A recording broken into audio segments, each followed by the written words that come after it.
Well, very good evening to you. I'm Jenny Kirk, and we're going to be having a look today at it's a special anniversary set that Bachmann did some time ago. And we can see here this lovely wooden case. It is actually real wood with the sort of embossed brass plaque there, Bachmann branchline. And Bachmann do these sort of every year pretty much, with a different theme going on inside.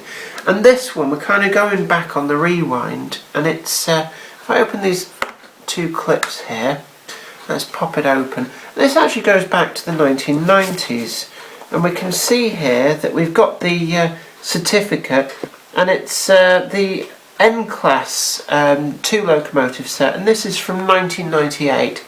And it was released to commemorate the 50th year of Kader, the actual parent company of Bachmann, 50 years in business.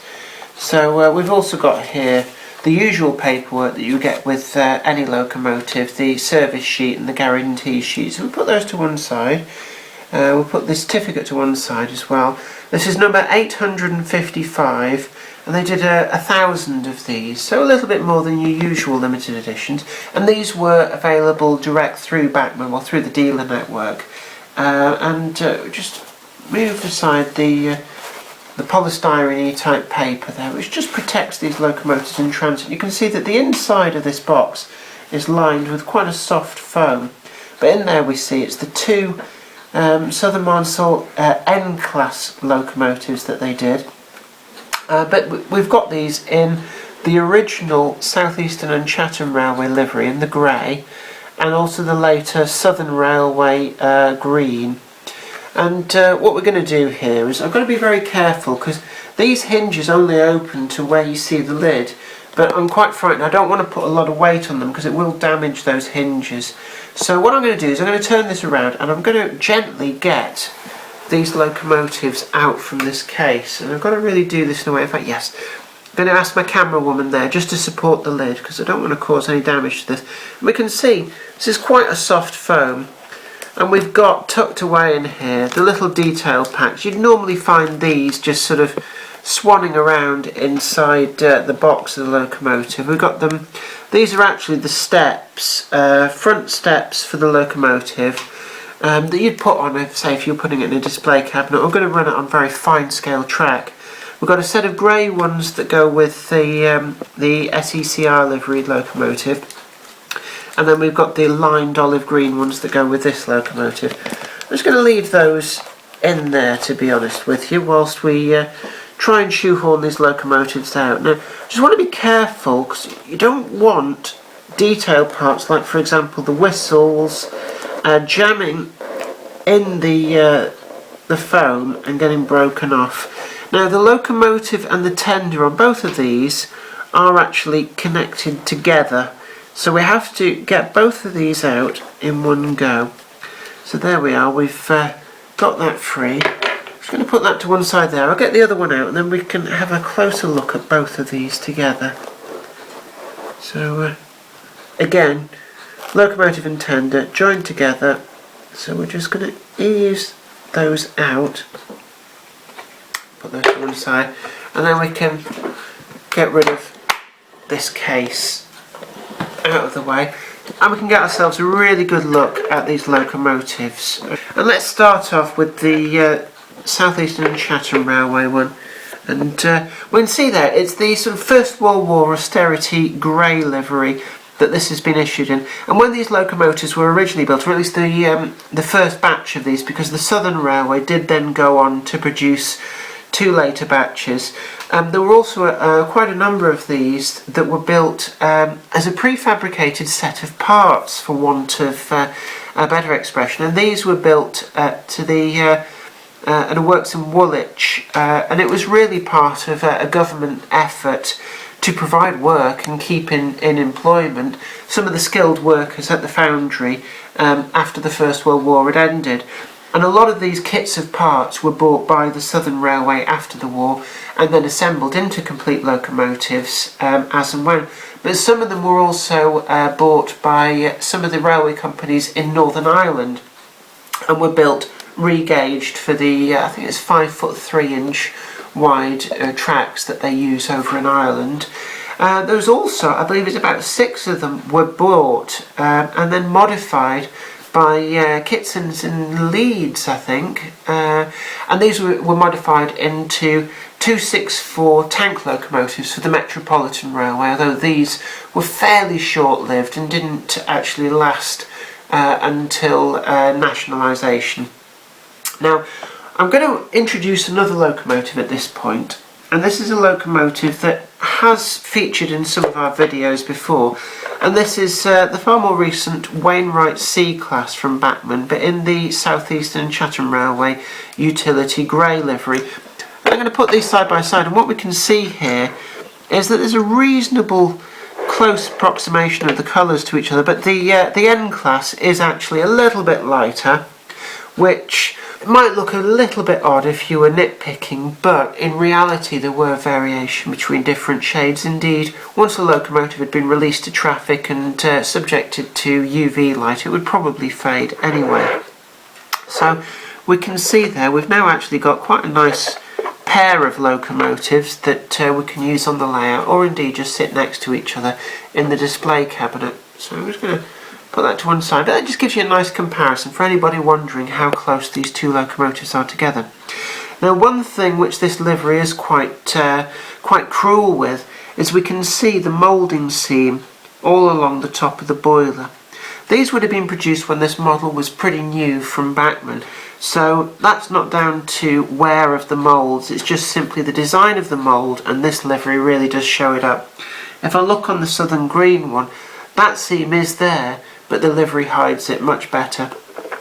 It is a very utilitarian livery, but everything that needs to be in the grey is in the grey, which is quite nice. We've got all of the underframe is nicely finished in the livery, even the wheel centres. Some of the detail has been applied to this locomotive, like the drain cocks, but one thing I've noticed is you can see all the brake gear from underneath is actually missing, and I'll have a search around behind all that foam in there to see whether they are in there somewhere, but I did buy this second hand, so it may be something that's gone missing in the intervening 15, 16, 17 years, so this actually is getting on quite a lot now. The N class was one of the early Bachmann branch line introductions, and it has stood the test of time well. I already have one of the Southern N class, which has been one of my favourite locomotives for a good long time. We've got turned brass whistles, we've got lots of separately applied detail. This dates from the early period of high quality manufacturing in China, but back when prices were a lot lower. We've also got some quite shiny buffers. They are sprung, both on the tender and the front, but they do look a little bit odd because they're just plain turned metal. But nonetheless, still a pretty locomotive there. I'm going to put that one to one side, and we're going to have a look at its Southern Railway counterpart. By the time the grouping came along, the original batch of locomotives had passed into Southern Railway ownership, and indeed had been augmented by a number that had been built from the Woolwich kits, which were nicknamed Woolworths because of the source of the kit of parts. We can see on this it's all lined, so we've got a much more detailed and intricate livery compared to the Southeastern and Chatham Railway livery. And we've got the Southern lettering, and it's number 1863 on the tender there, and it's quite possible, and I could stand to be corrected on this, that its original Southeastern and Chatham Railway number would probably have been 863. You can see that the underframe on the locomotive is black rather than body colour, and that has been represented quite nicely. We've got our Walschaerts valve gear in there as well. Again, the drain cocks have been applied, but the brake gear is missing on this particular model. Again, I'll go looking for that. And it's a part that, if necessary, I can probably get from the Bachmann spares department. They are quite good at carrying spares. One thing that both of these models do have, which is something which has afflicted the N class, and I believe the later N class locomotives were modified by Bachmann, to improve on this, and it's got a rather, to be honest, quite naff and unduly complicated tender drawbar arrangement. And it's you can see why they've tried to do it. What they've tried to do is allow a close coupling between locomotive and tender, but still allow it to go around corners. The problem with this is it tends to crab, because of the nature that this rather unduly complicated linkage has, and I've found them quite unreliable, and it tends to flick the front of the tender off the track when running. I've actually modified the N class, which I've had for a while, and it may be that if I want to run these I will have to modify them. We've got the narrow style couplings there in them pockets, and this would have been one of the early introductions of Bachmann locomotives with that style of coupling. Both of these locomotives have a little plaque glued underneath 855, and that actually matches with the certificate number. I'm not entirely sure whether they would have come from the factory like that. That probably would have been quite laborious for somebody to have put the correct numbers on all of them. But nonetheless, it's a nice touch, and also it helps identify, if you've got a lot of these locomotives, which ones came out of the limited edition set, if you forget which numbers. I mean, the grey one's probably fairly obvious, but there we go.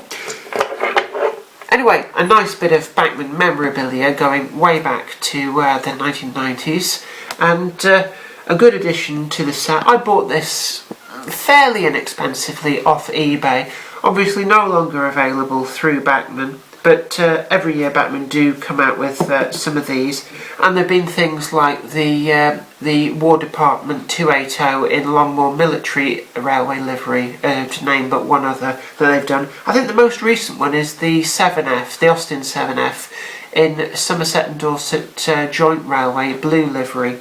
But there we have it. Hope you've enjoyed this video. I hope it's been informative too, and allowed you to take a look at a pair of locomotives which now are getting quite collectible, so may not necessarily be ones that you can very easily get your hands on and have a good look at in a shop before purchase. I think places like eBay is probably where you're going to find these nowadays. Anyway, don't forget to like this video and share it too, and have a look back through all those videos that we've done before. Anyway, this is me, Jenny Kirk, hoping that I'll be a lot better health-wise next time we do some videos, and hopefully sounding less bunged up. Anyway, take care of yourself, and keep on partying.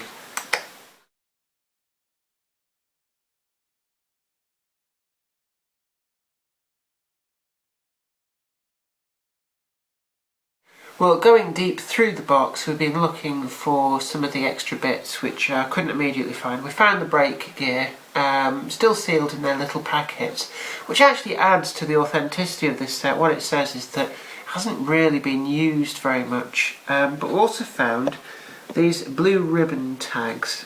There's one for each locomotive actually, but this is something that I suppose when the blue ribbon range was nice and new, Bachmann dropped these in just to make the point home